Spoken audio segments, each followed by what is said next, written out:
একজন গরিব glass cleaner তার বোনকে বাঁচাতে সব কিছু করতে প্রস্তুত, আর এই প্রচেষ্টায় তাকে ফকির থেকে বিলিয়নার বানিয়ে দেয়। হ্যালো অডিয়েন্স, আজকে আপনাদেরকে এক্সপ্লেন করতে চলেছি Korean drama series nice view. সিনেমার মেইন ক্যারেক্টার জিমকে দেখানো হয়, যে তার ছোট বোন টমের সাথে একটি ছোট বাড়িতে থাকে। জিমের টম ছাড়া আর কেউ নেই, কারণ তার মা কয়েক বছর আগে মারা গিয়েছে এবং তাদের বাবা তাদের ফেলে চলে গিয়েছে। জিম একটি মোবাইল মেকানিক শপ চালায় এবং তা থেকে যে অর্থ উপার্জন করে তা দিয়ে ছোট বোনের সমস্ত চাহিদা পূরণের চেষ্টা করে। এইভাবেই তাদের জীবনের গাড়ি সরল পথে সমান গতিতে চলতে থাকে। কিন্তু একদিন তাদের জীবনের গাড়ি অ্যাক্সিডেন্টের সম্মুখীন হয়। মানে জিম জানতে পারে তার বোন খুবই অসুস্থ। সে সঙ্গে সঙ্গে তাকে নিয়ে হাসপাতালে যায়। রিপোর্ট দেখে ডাক্তার বলে টমের হার্টে একটি ছিদ্র রয়েছে, অবিলম্বে এর অপারেশন করাতে হবে, নয়তো পরিস্থিতি আরও খারাপ হবে। সবকিছু ঠিকঠাক ছিল, কারণ জিম অপারেশন করাতে সম্মত হয়। কিন্তু যখন সে টাকার অ্যামাউন্ট শুনে সে হতবাক হয়ে যায়, কারণ তার পরিমাণ ছিল প্রায় 7 লাখ ইওয়ান। কিন্তু সে এত টাকা তো বাস্তবেও দেখেনি। সে কিভাবে তার বোনের চিকিৎসা করাবে? পরবর্তী সিনে জিম যখন বাড়িতে আসে, টম তার জন্য অপেক্ষা করছিল। সে তাকে মিথ্যে বলে, সে সব থেকে এসেছে। কিন্তু আজ টম যাই বলুক না কেন, সে ইমোশনাল হয়ে পড়ছে। যেহেতু টম ছোট ছিল, সেই জন্য সে বেশি কিছু বুঝতে পারেনি। কিন্তু জিম সিদ্ধান্ত নেয়, যেভাবেই হোক না কেন তার ছোট বোনের চিকিৎসা করাবেই, সেই জন্য তাকে যত কষ্টই করতে হোক না কেন। এভাবেই ভাবতে ভাবতে সকাল হয়ে যায়, আর সে দোকানে যাওয়ার জন্য রেডি হয়ে যায়। কিন্তু তখন তার বন্ধুর তার কাছে কল আসে এবং তার ওয়্যার হাউস আসতে বলে। তার কাছে এমন কিছু আছে যা জিমকে দেখাতেছে। এখন জিমও দেখার জন্য ওয়্যার হাউসে পৌঁছে যায়। তার বন্ধু তাকে 1 লাখ মোবাইল ফোনের স্টক দেখায় এবং তাকে বলে যে মাত্র কয়েকদিন আগে ইতালি থেকে এখানে এসেছে। কিন্তু যে ব্যক্তি এক্সপোর্ট করার কথা ছিল সে বর্তমানে জেলে রয়েছে। সে জিমকে আরও বলে যে যদি তুমি আমাকে 1 লাখ ইওয়ান দাও, আমি তোমাকে সকল ফোন দিয়ে দেব, যার পরে তুমি সেগুলো মেরামত করে ভালো দামে বিক্রি করতে পারবে, যার ফলে ভালো প্রফিটও হবে। এখন জিমও মনে করে যে সব ঠিক কথাই বলছে, কিন্তু তার কাছে এত টাকা নেই যে সে একসাথে সকল ফোন কিনতে পারে। আর একটি মাত্র মোবাইল কিনে সে বাসায় নিয়ে আসে। টম যখন ঘুমিয়ে পড়ে, সে সকালে পর্যন্ত ফোনটি রিপেয়ার করে এবং শেষ পর্যন্ত ফোনটি রিপেয়ার করেই ফেলে, যার পরে সে এটিকে নিয়ে সেকেন্ড হ্যান্ড শপে যায় এবং সেল করে 12 প্রফিটও হয়। আর তখন সে ক্যালকুলেট করে দেখে, সে যদি সকল ফোন কিনে নেয় এবং এভাবেই সেল করে, তার প্রায় 10 লাখ ইওয়ান লাভ হবে। সেই টাকা দিয়ে টমের চিকিৎসা করাতে পারবে। কিন্তু প্রথমে তাকে ক্রয় করার টাকার ব্যবস্থা করতে হবে, যার জন্য সে দোকান বন্ধক রাখে এবং ব্যাংক থেকে ঋণ নেয় এবং তারপর সে সমস্ত ফোন একসাথে কিনে ফেলে। এখন তার কাজ ছিল এক এক করে সকল ফোন ঠিক করা এবং তারপরে তা বিক্রি করে টাকা সংগ্রহ করা। পরদিন ফোন বিক্রি করতে গেলে সেই দোকানদার তাকে বলে সে যেই ফোন ঠিক করেছে সেই ফোন দেখে কেউ বিশ্বাসই করবে না যেটি রিপেয়ার করা হয়েছে, কারণ এই ফোনটি দেখতে সম্পূর্ণ নতুন ফোনের মতো। তারপর জিম সব কিছু বলে তার কাছে একই কোম্পানির 1 লাখ ফোন আছে, যেসব ফোন ছোটখাটো ত্রুটি রয়েছে। দোকানদার তাকে বলে যদি সে রেগুলার এমন ফোন দেয় তাহলে তাকে আরও বেশি প্রফিট দেবে আর তাকে নতুন ফোন খুঁজতে হবে না। এই চুক্তিতে জিমের পছন্দ হয় আর সে দোকানদারের সাথে হাত মেলায়। জিম যত তাড়াতাড়ি সম্ভব ফোন মেরামত করার চেষ্টা করে। কয়েকদিন এভাবেই চলতে থাকে আর বেশ ভালো পরিমাণে টাকা পেতে শুরু করে। দুজনেই খুব হাসি খুশি ছিল, কিন্তু তাদের সুখের সূর্য খুব তাড়াতাড়ি অস্ত যায়, কারণ কিছুদিন পর সরকার একটি নিয়ম পাশ করে যে কোনো ব্যক্তি কারো কাছ থেকে সেকেন্ড হ্যান্ড ফোন কিনতে বা বিক্রি করতে পারবে না। এখন যখন জিম ফোন বিক্রি করতে যায়, দোকানদার ক্রয় করবে না বলে পরিষ্কারভাবে জানিয়ে দেয়। আর কেই বা আছে যে জেনে বুঝে নিজের লোকসান করবে? জিম কিছুই বুঝতে পারছে না সে কি করবে, কারণ এখন সে তার দোকানও বন্ধক রেখেছে, যার ইএমআই প্রতি সপ্তাহে পেমেন্ট করতে হবে। তার উপরে অনেক মাস ধরে বাড়ি ভাড়াও বাকি রয়ে গেছে, যার মধ্যে সবচেয়ে বড় সমস্যা হচ্ছে টমের স্বাস্থ্য দিন দিন খারাপের দিকে যাচ্ছে। এই 1 লক্ষাধিক ফোন যা তার কাছে সকল সমস্যার সমাধান ছিল, আর এখন তার কাছে আবর্জনার মতো লেগেছে এবং তার কাছে মনে হচ্ছে সে সকল টাকা নষ্ট হয়ে গিয়েছে। এসব টাকা যেন নষ্ট না হয়ে যায়, তার জন্য সে পরের দিন সরাসরি একই ফোন এর মেগার কোম্পানিতে চলে যায় এবং সেখানকার ম্যানেজারের সাথে কথা বলে এবং তাকে বলে যে আমার কাছে আপনার কোম্পানির 1 লাখ ফোন রয়েছে। আমি জানি আপনি সেকেন্ড হ্যান্ড ফোন ক্রয় করতে বা বিক্রি করতে পারবেন না, কিন্তু যদি আপনি দেশের বাইরে ফোনের পার্টস বিক্রি করেন তার বিনিময়ে আপনি ভালো প্রফিট করতে পারবেন। কিন্তু ম্যানেজার তাকে বলে যে এটা সম্ভব নয়, কারণ প্রতিটি অংশ খোলার সময় কোথাও না কোথাও ভুল হয়ে যায় আর নষ্ট হয়ে যায়। জিমের নিজের উপর আস্থা ছিল, সে বলে আমি এরকম কিছুই করবে না, আমি এ কাজ খুবই যত্ন সহকারে করব এবং যার কোনো পার্ট সামান্য গতি হবে না। তারপর ম্যানেজার বলে আচ্ছা ঠিক আছে, আপনি সেই পার্টগুলো খুলে বের করবেন এবং কোয়ালিটি টেস্টের জন্য পাঠান। রিপোর্ট এলে আমাকে জানাবেন। যা শুনে জিম খুশি হয় এবং মনে সেখান থেকে চলে যায়। জিম সঙ্গে সঙ্গে তার দোকানে যায় এবং কাজ শুরু করে, কিন্তু তার কাছে লোন রিকভারির লোকজন আসতে থাকে, কারণ সে আজ পর্যন্ত একটি ইএমআইও পূরণ করেনি। এভাবে চলতে থাকলে কয়েক মাসের মধ্যে তার দোকান হারাতে হবে। তবু সে সারা রাত দিন জেগে কাজ চালু রাখে।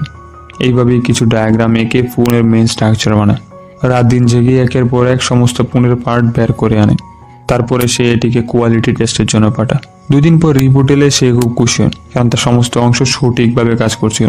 সেজন্য পরের দিন ভোরবেলা সে ম্যানেজারের কাছে যায় এবং তাকে রিপোর্ট দেখেন আর বলে, দেখুন স্যার, আমি আমার প্রমিস পূরণ করেছি, এখন আপনি আমার সকল ফোন কিনে ফেলুন। তারপর ম্যানেজার বলে, তুমি কি পাগল হয়ে গেছো? আমি এখন কখনোই কথা বললাম যে আমি তোমার সকল ফোন কিনে নেব? আমি শুধু বললাম যে তোমার কাজ শেষ হলে আমাকে ইনফর্ম করো। এই কথা শুনে জিম খুব রেগে যায়। সে সরাসরি সেই কোম্পানির মালিকের সাথে দেখা করতে চায়, তার পথ আটকায় এবং তার সাথে কথা বলার চেষ্টা করছে। এইসব করার জন্য মালিকের ট্রেন মিস হয়ে যায়। সে আবার গিয়ে তার গাড়িতে বসে জিমকে বলেন যখন সে ফিরে আসবে তখন তার সাথে কথা বলবে। কিন্তু জিমের এত সময় নেই যে সে রেল স্টেশনের দিকে দৌড়াতে শুরু করে এবং যাওয়ার সময় সে অনেক আহত হয়, কিন্তু কোনোভাবে ট্রেনে উঠে পড়ে আর গিয়ে ওই সিট বসে যায় যার সামনে কোম্পানির মালিক বসেছিল। ওনারকে বলে, এখন আপনার কাছে 10 মিনিট সময় আছে। তখন ওনার তাকে তার টেস্ট পেপার দেখায়। তার দক্ষতা দেখিয়ে মালিক অনেক প্রশংসা করে, এছাড়াও তাকে উৎসাহিত করে, কিন্তু স্পষ্টভাবে তাকে অস্বীকার করে যে সে তার ফোনগুলো কিনতে পারবে না, কারণ এটি অবৈধ। তবে সে যদি সমস্ত পার্টস সরিয়ে দেয় এবং কোয়ালিটি টেস্টে পাস করে, তাহলে অল্প সময়ের মধ্যে সম্পন্ন করতে পারে, তাহলে সেগুলো কিনে নিতে পারবে। তবে সেগুলো কিনতে পারবেন, তবে এই কাজে তাকে কোম্পানির কেউ সাহায্য করবে না, তাকে সবকিছু নিজেকেই করতে হবে। পরের স্টেশনে নেমে জিম ভাবতে শুরু করে এটা তার পক্ষে কিভাবে সম্ভব, কারণ তার কাছে কোনো টাকা নেই, না আছে কোনো দল, না আছে কোনো মেশিন। এতগুলো ফোন সে একা কিভাবে ঠিক করবে? একা একা কাজ করতে গেলে তো তার বছর লেগেই যাবে, কিন্তু তার কোনো বিকল্প নেই। পরের দিনে যখন সে টমকে স্কুল থেকে ফিরিয়ে বাড়ির দিকে যাচ্ছিল, টম তার বড় ভাইয়ের পিঠের আঁচড়গুলো দেখতে পায়, যে কতগুলো আজ সকালে পেয়েছিল। জিম তাকে এই সম্পর্কে কিছুই বলেনি। টম বলে, যদি মা আজ বেঁচে থাকতো তাহলে তোমাকে অনেক বকাঝকা করতো। তোমার কিছু হলে আমার কি হবে? তুমি কি এই সম্পর্কে কখনো চিন্তা করেছো? কিন্তু জিম কিছুই বলে না, যদিও তার চোখে পানি পড়ছিল। আর যা দেখ সে লুকিয়ে বাড়ি ফিরে আসে, আর সে চোখের পানি লুকিয়ে বাড়িতে চলে আসে, যেখানে টম তার আঁচড়গুলোতে ওষুধ লাগাচ্ছিল। আর জিম চুপচাপ করে বসে চিন্তা করছিল, এত বড় একটা কাজ সে কিভাবে শেষ করবে।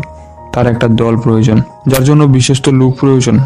পরের দিন সে প্রতিবেশী ইয়নের কাছে যায়, যে এখন তার বৃদ্ধ বাবার সাথে বসবাস করে। জিম ইয়নকে সব কিছু বলে। ইয়ন বলে, যদি তোমার এই কাজ সফল না হয় তাহলে আমার সবকিছু হারাতে হবে। কিন্তু জিমের সবচেয়ে বড় কথা হলো তার বোন। যদি সে তাকে হারায় সে কখনোই নিজেকে ক্ষমা করতে পারবে না।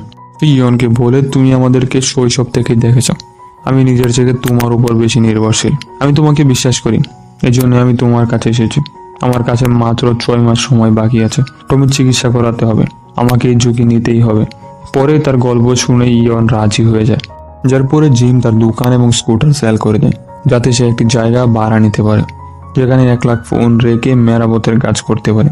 এখন তার কিছু লোক প্রয়োজন যারা টাকার চেয়ে বেশি জিমকে বিশ্বাস করে। সে আগামী দিনে তাদের সব টাকা দিয়ে দেবে, তবে আপাতত তাদের অল্প টাকায় কাজ করতে হবে। প্রথমত দুজনে একটা জায়গা রেন্ট নিয়েছে। তারপর তারা একটি সিঙ্গেল মায়ের কাছে যায়, যা সম্পর্কে ইয়ন জিমকে বলেছিল। সে একটি ক্যাফেতে কাজ করে এবং তার টেকনোলজি সম্পর্কে ভালো জ্ঞান আছে। যখন জিম তার সাথে দেখা করে সে অবিলম্বে রাজি হয়ে যায়। তারপর তারা একজনের সাথে দেখা করে যে সবেমাত্র চাকরি হারিয়েছে, এবং পরে জিম একটি মেয়েকে হায়ার করে যে ছিল একজন গেমার, এবং তার সাথে সব বন্ধুদের নিয়োগ দিতে বলে। জিম সম্মত হয় এবং তারপর পুরো দল নিয়ে জিম কাজ শুরু করে দেয়। যখন জিমের পুরনো প্রতিবেশী জানতে পারে যে টমের খুব কাছে অল্প সময় আছে, তখন সে নিচেরা তাকে সাহায্য করতে আসে, আর তখন সবাই মিলে একসাথে কাজ শুরু করে দেয়। সবকিছু চালানোর জন্য জিমের অন্য কোনো কাজ করার প্রয়োজন ছিল। সেজন্য সে দিনে উইন্ডো ক্লিনারের কাজ করত এবং রাতে কারখানায় ফুড মেকারের কাজ করত। আর এইভাবেই অনেক দিন চলে যায়। এখন সে সবকে ছেড়ে দিয়েছে, ট্রাভেল করা, আড্ডা দেওয়া, এমনকি ঘুমানো পর্যন্ত। সে তার সমস্ত সময় তার ছোট বোনকে দিতে চেয়েছিল, কিন্তু এখন সে যে কোনো উপায়ে 7 লাখ ইউয়ান সংগ্রহ করতে প্রস্তুত ছিল। এভাবে একদিন এক গেমার মেয়েটির বিয়ে হয়েছে। জিম একা বসেছিল, কিছু একটা বিষয় নিয়ে চিন্তা করছিল। তখনই তার সাথে ইয়ং আসে এসে তার কাছে বসে তাকে একটি প্রশ্ন করে। সবকিছু শেষ হওয়ার পর সে নিজের সম্পর্কে কি ভাবছে। সেখানে জিমের টুটে একটাই কথা ছিল, টম। যে যাই হোক না কেন সবকিছু টমের জন্য করছে এবং সে এইভাবেই করতে থাকবে। সেই কিয়ংকে আরও বলে, যখন তার মা মারা যায় তখন তাকে প্রতিশ্রুতি দিয়েছিল সে তার ছোট বোনকে যতটা সম্ভব শিক্ষিত করবে। নিজে স্কুল যেতে পারেনি, তবু তার বোনকে স্কুলে পাঠাবে। ওর কথা শুনে ইয়ং বুঝতে পারে তার ছোট বোন তার কাছে কতটা গুরুত্বপূর্ণ। বিয়ে সম্পন্ন হওয়ার পর সে বাড়িতে পৌঁছায়, কিন্তু পরে বাসার দরজা দেখে তার মাথায় আকাশ ভেঙে পড়ে। আসলে গত 4 মাস ধরে সে তার বাসার ভাড়া পরিশোধ করেনি, যার কারণে বাড়িওয়ালা তার বাড়িতে ঢুকতে দিচ্ছে না। সে কি করবে ভেবে না পেয়ে তার অসুস্থ বোনকে কাঁধে নিয়ে ইয়ং এর বাড়িতে যায় এবং তাকে ঘুমাতে দিয়ে আসে। আর সে নিজে কারখানায় কাজ করতে শুরু করে, কিন্তু সে বুঝতে পারে যে সে অলরেডি ইয়ং এর উপর অনেক চাপ দিয়ে দিয়েছে, তার উপর আরো ভার আরোপ করা ফেলেছে। ইয়ং ইতিমধ্যে তাকে অনেক সাহায্য করেছে এবং সে কারণে টমকে নিয়ে আসে এবং কারখানার একটি কার্ডবোর্ডে ঘুমাতে দেয়। কিন্তু সে খুব বাজে অনুভব করে, কারণ তার ভাগ্য এতই খারাপ যে তার বোনের জন্য একটি বিছানাও কিনতে পারেনি। পরের দিন ইয়ং যখন কারখানায় আসে তাকে জিজ্ঞাসা করে, তুমি কেন টমকে এখানে নিয়ে এসেছো? সে তাকে বলে যে তার ছোট বোনকে যারা সে ঘুমাতে পারে না। আর এইভাবেই যতই দিন যাচ্ছে টমের অপারেশনের ডেট গনিয়ে আসে। অন্যদিকে জিমের টাকা ফুরিয়ে যাচ্ছিল। এখন একদিন গভীর রাত পর্যন্ত কাজ করতে সে ঘুমিয়ে পড়ে। টম তাকে জাগিয়ে তুলে এবং তাকে বলে যে সে বাইরে কিছু লোকজনকে দেখছে। সাথে সাথে জিম সেখান থেকে বাইরে যায়, গিয়ে দেখে কিছু ছেলে তার মালামাল চুরি করছিল। সে তাদের থামাতে যায়, কিন্তু তারা গাড়ি নিয়ে বেরিয়ে পড়ে। সাথে সাথে জিমও গাড়ি উঠে পড়ে। সে গাড়িতে তাদের হাতাহাতি হয়। একসময় চুরের সাথে গাড়ি থেকে নিচে পড়ে যায় আর তার আঙ্গুলও ভেঙে যায়, কিন্তু সে চুরকে ধরতে সক্ষম হয় এবং তার চুরি হওয়ার সমস্ত মালামাল উদ্ধার করে। কিন্তু তার আঙ্গুলের আঘাত খুবই গুরুতর ছিল। সে ঠিকঠাক করে আঙ্গুল নাড়াতেও পারছিল না। সেই আঙ্গুলের সাথে জ্বালানা পরিষ্কার করার বালতি ধরছিল, কিন্তু ব্যথা সহ্য করতে না পেরে সে বালতির নিচে ফেলে দেয়। তারপর চা হবার যখন জিমকে তার বস ডাকে, তখন বস তার কাঁপা কাঁপা হাতের দিকে তাকায় এবং তাকে গ্লাভস খুলে ফেলতে বলে, যে জিম তা করে না। তাই জন্য তাকে বকাঝকা করতে থাকে। যখন হাতেতে গ্লাভস সরায়, বস তার ভাঙা আঙ্গুল থেকে খুব রেগেছে। কেউ জিম তাকে তার ছোট বোনের কথা বলে, যা শুনে বস কিছু টাকা দেয় এবং তাকে চলে যেতে বলে। কিন্তু এখন তার বাড়তি টাকা ইনকাম করার রাস্তাও বন্ধ হয়ে গিয়েছে। তাই কাউকে কিছু না বলে চুপচাপ চলে যায় এবং কারখানার ভেতর বসে কাজ শুরু করে দেয়। এভাবেই আরও কিছুদিন কেটেছে। তারপর আর একটা প্রবলেম জিমের সামনে আসে। সে কারখানার মালিককে গত 3 মাস ধরে তার রেন্ট পরিশোধ করেনি। তার বিনিময়ে তাকে জায়গা খালি করে দিতে বলে। জিম তার হাত জোর করে রিকোয়েস্ট করে যে কোনো উপায়ে যেন তাকে আরও 1 মাস সময় দেয়, কিন্তু তার কথা শুনে না। এখন তার কিছু অবশিষ্ট ছিল না এবং সে কারণে বাধ্য হয়ে সে কোম্পানির ম্যানেজারের কাছে যায় এবং তাকে কিছু অর্থ সাহায্য করতে বলে। কিন্তু সে তার সাথে রাস্তার ভিক্ষুকের মতো আচরণ করে। সে তাকে গালি দেয়, অপমান করে এবং তাকে সেখান থেকে তাড়িয়ে দেয়। প্রবল বৃষ্টিতে দাঁড়িয়ে জিম ভাবতে শুরু করে সে তার মাকে দেওয়া প্রতিশ্রুতি রক্ষা করতে পারবে কিনা। সবসময় সৃষ্টিকর্তা কেন গরিব অসহায় মানুষকেই পরীক্ষা করেন? সমস্ত পাপ কি গরিবরাই করেন, ধনীরা কিছু করে না? এবং এসব ভাবতে ভাবতে সে ফ্যাক্টরির দিকে ফিরে আসে। পরের দিন ফ্যাক্টরিতে থাকা সকল মালামাল বাইরে ফেলে দেয়। জিম অসহায় হয়ে বসে থাকে। যখন টিম সেখানে আসে তাকে জিজ্ঞাসা করে কি হয়েছে। জিম তাদের শখ কথা বলে এবং বলে যে তোমাদের বেতন দেওয়ার মতো আমার কাছে কোনো টাকা নেই, তোমরা আমাকে ক্ষমা করে দাও, আমি তোমাদের ঠকিয়েছি। কিন্তু সবাই জানতো জিম একাই 2-3 জন মানুষের সমান কাজ করে। তখন ইয়ং বলে যে জায়গাটা হারিয়ে গিয়েছে তো কি হয়েছে, তোমার কর্মীরা তো এখনো বেঁচে আছে। যখন তোমার কাছে টাকা হবে তুমি আমাদের দিয়ে দিও, যদি টাকা কখনো না হয় তাহলে কখনো দিতে হবে না। এটা শুনে জিম আরো উৎসাহিত হয় এবং যা শুনে তার চোখে অশ্রু চলে আসে। মানুষগুলো সবাই তাকে সমর্থন করছে এবং সিদ্ধান্ত নেয় এখন থেকে সবাই নিজেদের বাড়িতে ফোন মেরামতের কাজ করবে এবং যত তাড়াতাড়ি সম্ভব সে কোম্পানির কাছে ফোন পাঠাবে। এবং প্ল্যান অনুযায়ী প্রত্যেকে তাদের নিজের বাড়িতে কাজ শুরু করে এবং আরও বেশি হার্ড ওয়ার্ক করতে থাকে। এবং একদিন 1 লাখ ফোনের সকল যন্ত্রাংশ আলাদা করে ফেলে এবং তাকে একটি বক্সে রাখে। এবং অবশেষে দিন আসে যখন তাদের সেই অংশগুলোর কোয়ালিটি টেস্টের জন্য কোম্পানির কাছে পাঠাবে। কেবল তারপর তারা জানতে পারবে তাদের পরিশ্রম সফল হয়েছে নাকি বৃথা গিয়েছে। তো এখানে জিম খুব নার্ভাস ছিল, কারণ এটি তার একা পরিশ্রম ছিল না, অনেকেই এর সঙ্গে জড়িত। এখন 2 সপ্তাহ পর কোম্পানির সিইও সবাইকে ডেকে বলে, আমি খুশি হয়েছি যে আপনার অর্ডারটি সময় মতো সম্পন্ন করেছেন এবং সমস্ত অংশ কোয়ালিটি টেস্টে পাস করেছে এবং তাদের অ্যাভারেজ পাস রেট 87%। এই কথা শুনে পুরো দল কাঁদতে থাকে, কিন্তু জিমের কাঁধে এখনো বিশাল বোঝা। এখন তাকে সবার টাকা দিতে হবে। সেজন্য সিইওর কাছে জানতে চান সে কি কিছু অগ্রিম টাকা দিতে পারবে কিনা। তখন সিইও বলে, সকল টাকা নাও, এবং বলে, তুমি কি আমার কোম্পানির সাথে 2 বছরের চুক্তি করবে? তাতে জিম রাজি হয়ে যায়। সিইও তাকে আর 50 লাখ ইউয়ানের একটি চেক দেয় এবং বলে বাকিটা কাজ শেষ হওয়ার পর। পুরো দল তাদের আবেগ বেশিক্ষণ চাপা রাখতে পারেনি। লিফটে ঢোকার সাথে সাথে সবাই চিৎকার করতে থাকে। জিম সবাইকে জড়িয়ে ধরে, কারণ সে তার প্রমিস পূরণ করে ফেলেছে।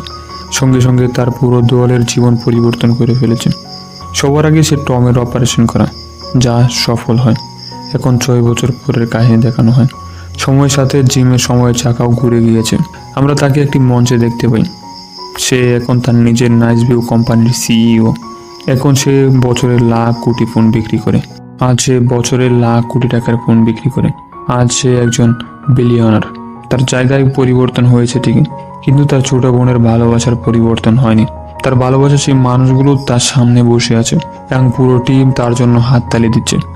যেমন প্রতিটি মুদ্রার 2টো পিঠ আছে, যেমন রাতের পরে দিন আসে, একইভাবে খারাপ দিনের পরে ভালো দিন আসে। তেমনি পরিশ্রমী মানুষ কখনো পিছনে পড়ে থাকে না, কারণ কেউ বলেছে আবর্জনা স্তূপও একদিন নিজের স্থান পরিবর্তন করে।